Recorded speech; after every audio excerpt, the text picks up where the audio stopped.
নমস্কার বন্ধুরা, ঐশীস কিচেনে সবাইকে জানাই স্বাগত। প্রতিদিনের মতো আজ আমি একটা নতুন রেসিপি নিয়ে চলে এসেছি। আজ আমি দেখাবো গজা। বাড়িতে খুব সহজভাবে দোকানের মতো গজা আপনারা বানাতে পারবেন যদি এই রেসিপিটি পুরোটাই দেখেন। এটা বাইরে থেকে যতটা ক্রিপসি হবে আর ভেতর থেকে ততটাই সফট। ভেতরে দেখুন পুরো রসে ভরা আর নরম, দেখুন চাপ দিলেই ভেঙে যাচ্ছে। এই মিষ্টিটা পুরো দোকানের মতোই হয়, আপনারা বাড়িতে অবশ্যই বানাবেন। প্রথমে দেখুন এখানে আমি 200 গ্রাম ময়দা নিয়েছি। এর মধ্যে দিয়ে দেব খুবই সামান্য লবণ। দেখুন খুবই সামান্য লবণ আমি দিলাম। যে কোনো মিষ্টিতে অল্প লবণ দিলে মিষ্টির স্বাদ বেড়ে যায়, তাই আমি সামান্য লবণ দিলাম। এরপর দিয়ে দেব খাবার সোডা। খাবার সোডা আমি 2 পিঞ্চ মতো দিয়েছি। তারপর এর মধ্যে দিয়ে দেব সাদা তেল। আমি এখানে তেল দিয়ে করছি, আপনারা চাইলে ঘি দিতে পারেন। ঘি দিলে স্বাদটা বেশি ভালো লাগবে। 3 টিস্পুন তেল প্রথমে আমি দিয়ে দিলাম। দিয়ে খুব ভালো করে ময়ন দিয়ে নেব। ভালো করে ময়ন দিয়ে দেখব, যদি তেল আর একটু লাগে তাহলে আমি আরো একটু তেল এই ময়দার মধ্যে দিয়ে দেব। দেখুন আরো একটু তেল, আরো 2 টিস্পুন মতো তেল আমি দিয়ে দিলাম। আমার চামচটা খুবই ছোট, তাই অল্প অল্প তেল লাগলো। ভালো করে মাখিয়ে নেব। অল্প অল্প জল দিয়ে আমি ডোটাকে রেডি করে নেব। একসঙ্গে বেশি জল দেবেন না, তাহলে পাতলা হয়ে যাবে। আমরা রুটি বা লুচি করার সময় যেমন ডো বানাই, ঠিক তেমনই ডো বানাবো, তার থেকে হালকা একটু শক্ত বানাবো। দেখুন অল্প অল্প জল দিয়ে আমি ডোটাকে রেডি করে নিচ্ছি।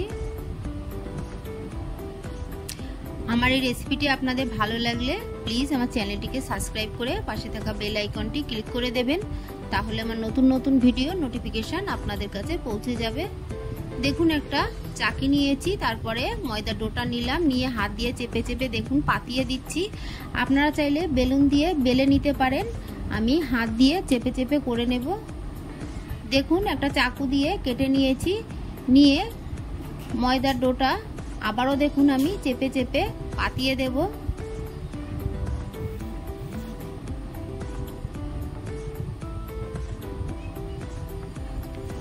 এইভাবে আমি 7 থেকে 8 বার লেয়ার দিয়ে নেব, তাহলে গজার ভেতরে খুব পাতলা একটা লেয়ার হবে আর চিনির শিরাগুলো খুব সহজেই গজা স্যুপ করে নেবে।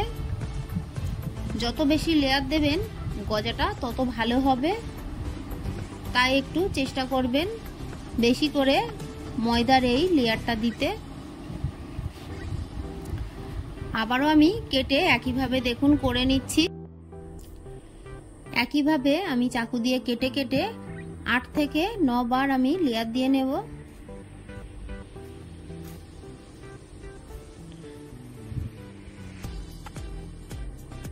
আপনারা চাইলে এরকম ভাবে বেলুন দিয়েও করে নিতে পারেন। আমি শেষে দেখুন একবার বেলুন দিয়ে বেলে নিয়ে তারপর আবারও লেয়ার দিচ্ছি।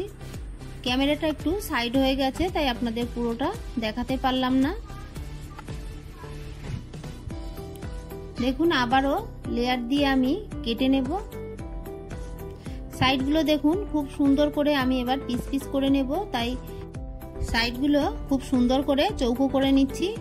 এরপর দেখুন আমি পিস পিস করে কেটে নেব। সাইডের অংশটা ফেলে দেব না, এটাও আমি ভেজে নেব।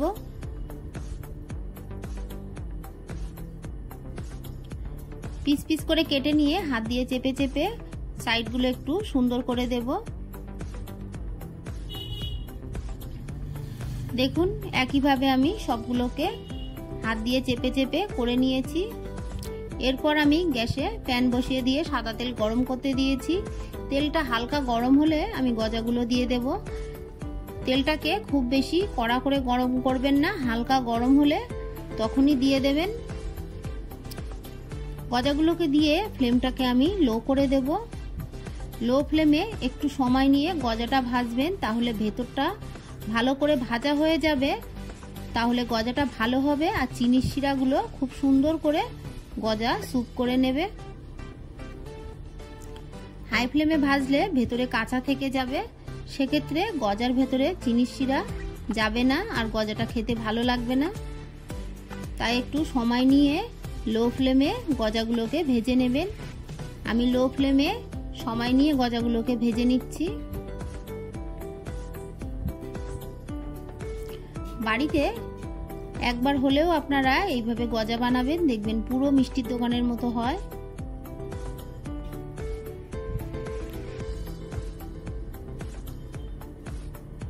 সাইডে যে ছোট অংশ ছিল সেটা ভেঙে গেছে, এটাও চিনি শিরায় দিয়ে দেব। উল্টে পাল্টে সবগুলোকে আমি ভালো করে ভেজে নেব।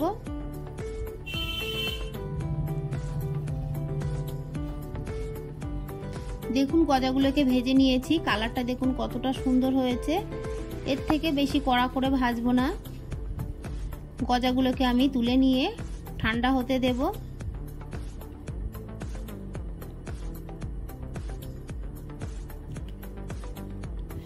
সব গজাগুলো তুলে নিলাম, তারপর গ্যাসে কড়া বসিয়ে দিয়ে দিলাম 1 বাটি চিনি।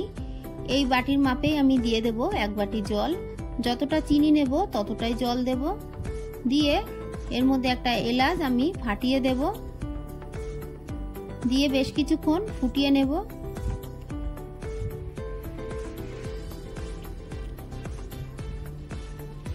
বেশ কিছুক্ষণ আমি চিনি শিরাটাকে ফুটিয়ে নিয়েছি।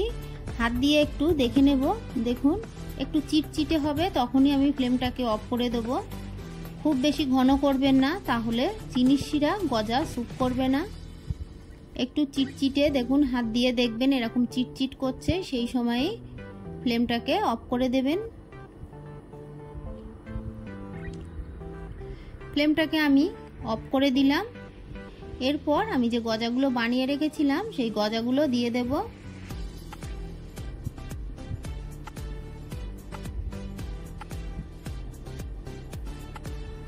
গজাগুলোকে দিয়ে আমি এপিট ওপিট করে 1 মিনিট রেখে দেব, তাহলে গজা চিনি শিরাগুলো স্যুপ করে নেবে।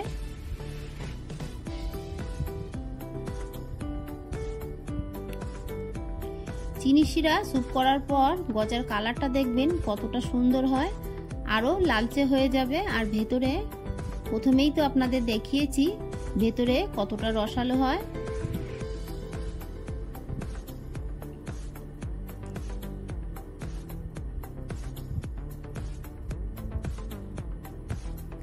আমি বাকি গজাগুলো একসঙ্গে দিয়ে দেব।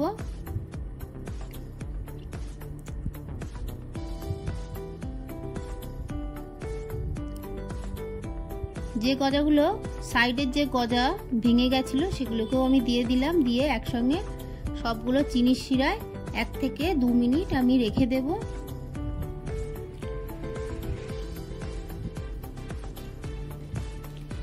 দেখুন 2 মিনিট রেখে দেওয়ার পর গজাগুলো কালারটা কতটা সুন্দর হয়েছে আর চিনির শিরাগুলো স্যুপ করে নিয়েছে।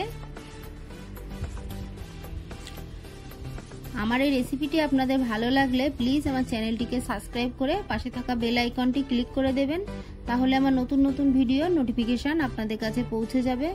রেসিপিটি ভালো লাগলে একটা লাইক করতে ভুলবেন না। রেসিপিটি কেমন লাগলো আমাকে কমেন্ট করে জানাবেন। ভালো থাকবেন, সুস্থ থাকবেন, আবার দেখা হবে পরের ভিডিওয়।